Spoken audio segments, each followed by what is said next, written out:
Ito yung mga araw na muntikan na akong mamatay.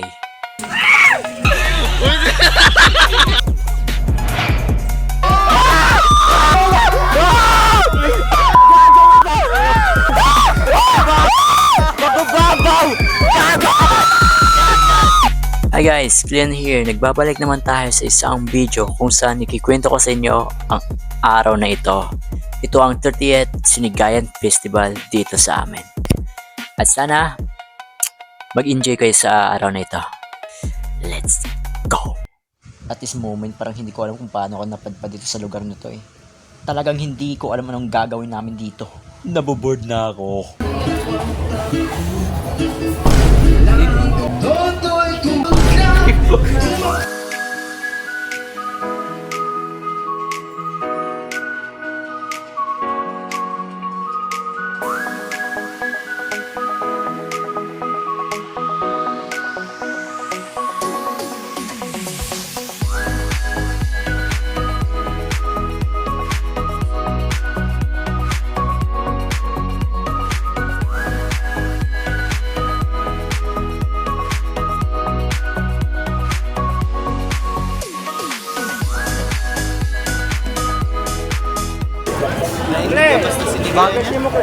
Uy, Santa Claus.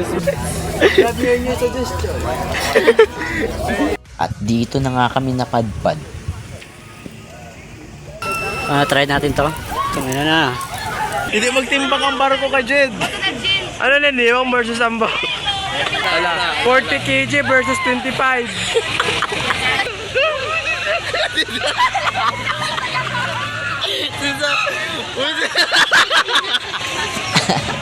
Kaya nilakasan ang loob ng tatlo eh, no?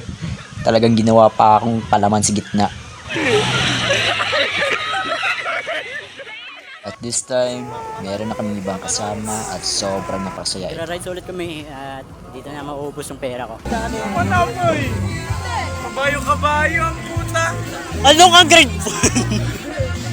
Kaya, dito lang.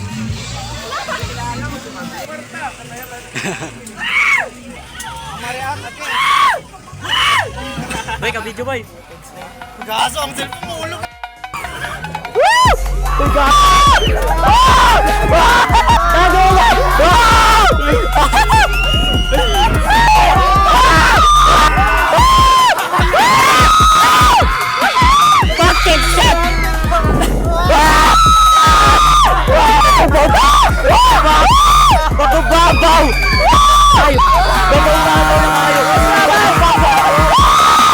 Bukan na naman yung frisbee. Bukan namin yun. Na.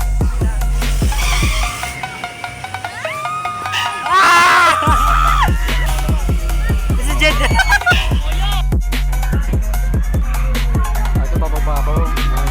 Pagkatapos nito ay kanya-kanya na silang umuwi ng kanilang bahay. Pero ako, naligaw pa rin. At nanonood na lang ng ganitong performance.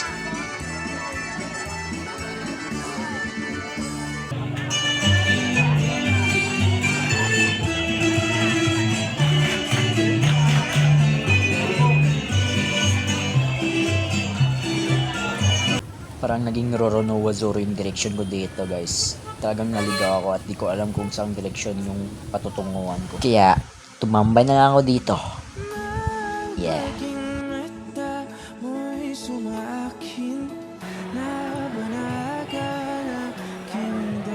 At inabutan na ako ng gabi. Dahil mayroon tayong mga bagong makakasama sa gabing ito.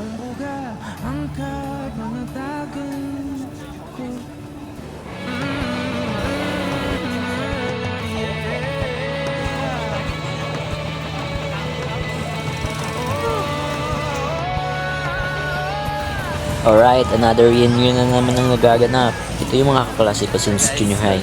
At bihira lang kami magkita-kita nito. And I'm glad na magkasama ulit kami.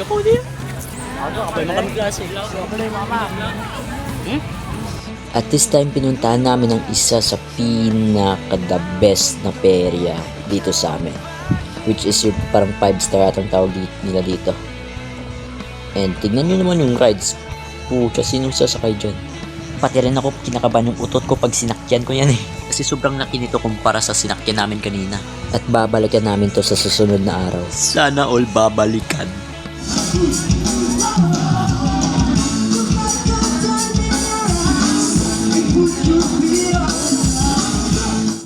At this point, nanonood kami sa idol namin. Kaklase namin yan. Kampiyon sa tawag ng tanghalan. As in, sobrang nakaka-proud tignan siya. Ito ako ngayon, nagtatampo. Dahil ayaw ko palaklakin ni mami.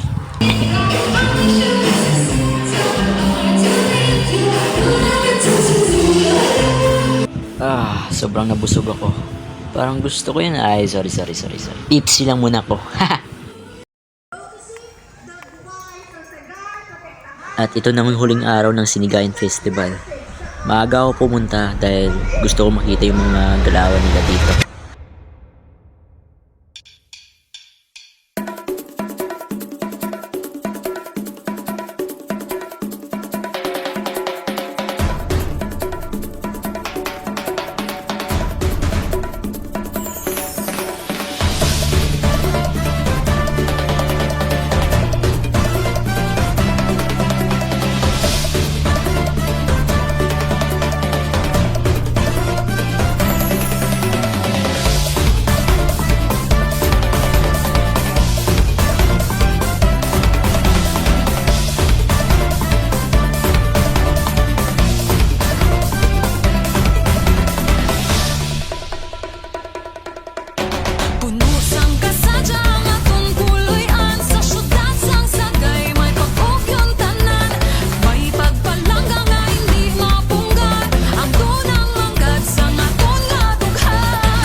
Pagkatapos ng street dance ay bumalik na ako sa lugar na yon.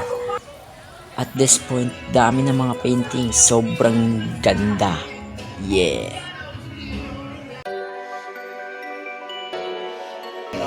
Hindi nila alam, nakatalikod silang lahat. Meron lang akong ilatag dito. Meron lang akong ilatag. Subukan nga natin magmanihan dito. Siguro hanggang ngayon nandun pa. Kunin nyo na lang.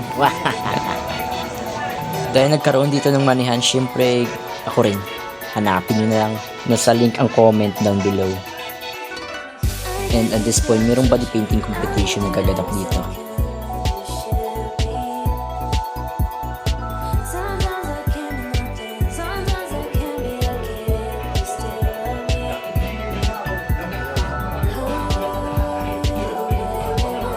Yes po, ito na. Dito rin ako last time nagpagawa nung nakarang Sinigayan Festival. At sobrang ganda ng quality. Yeah! Another merchandise coming up.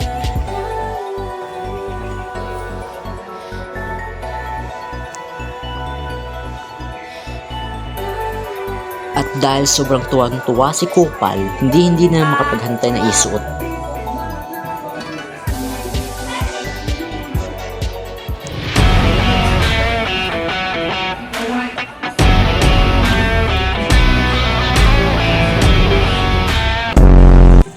Okay, anyways, nakakaputang inang montage yun. Balik tayo sa perya.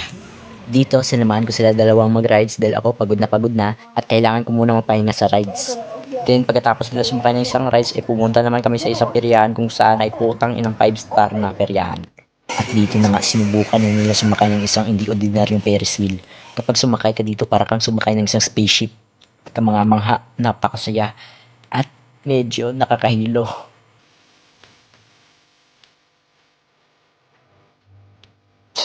Sobrang napakabisik sa akin yan. Joke. At ganoon din ang mararamdaman mo sa isang to. Sobrang laki to kumpara sa sinakyan namin kanina.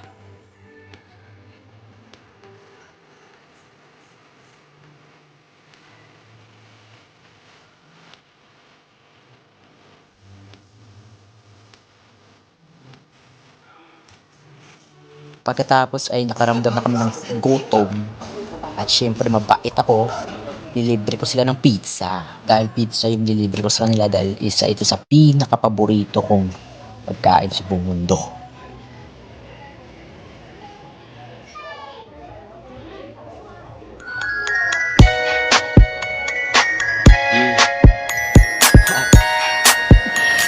Sana all. Shoutout sa batang to. Nang dahil sa kanya, siya lang may pagtingin sa akin. At bumalik na nga kami dito sa uling pagkakataon. Magpalipas lang muna kami ng ilang minuto dito, then kanya-kanya na kami umuwi.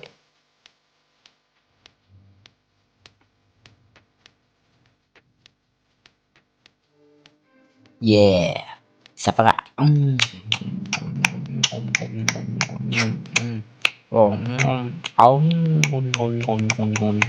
Buwang tangang puto.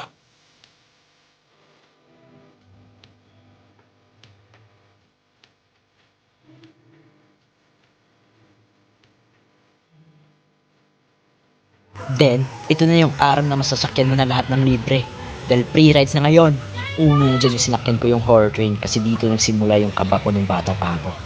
Kaya why not balikan natin to. At abangan nyo pala yung animation ko na perya. Diyan ko ikwentong lahat.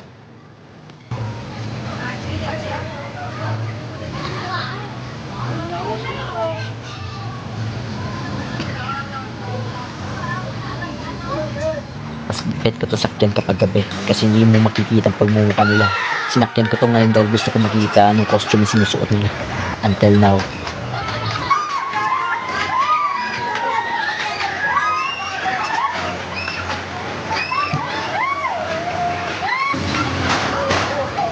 Ayan na.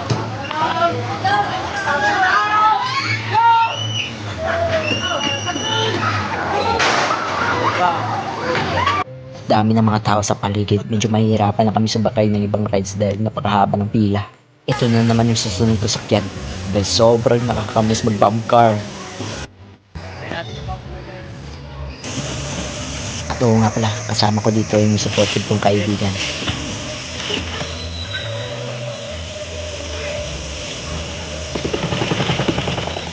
What the fuck? Ano yun?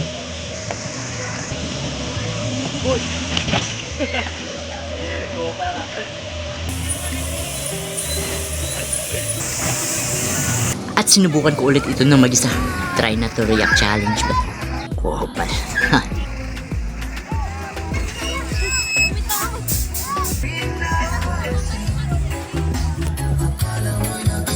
Hanggang sa gabihan na kami. And it's really a fun experience actually. Lalo na bihira lang ako makapunta ng peryahan. Kaya kinuha ko yung oras dito para mag-enjoy ulit. At hindi naman ito mangyayari kung walang may nag-aaya sa akin na pumunta sa ganito.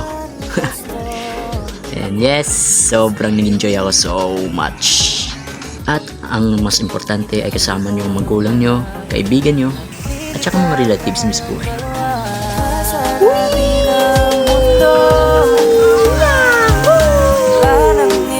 Di ba parang bata ulit ako? At uwi na akong pagod pero nag-enjoy. Okay, so dito na magtatapos yung kwento natin guys.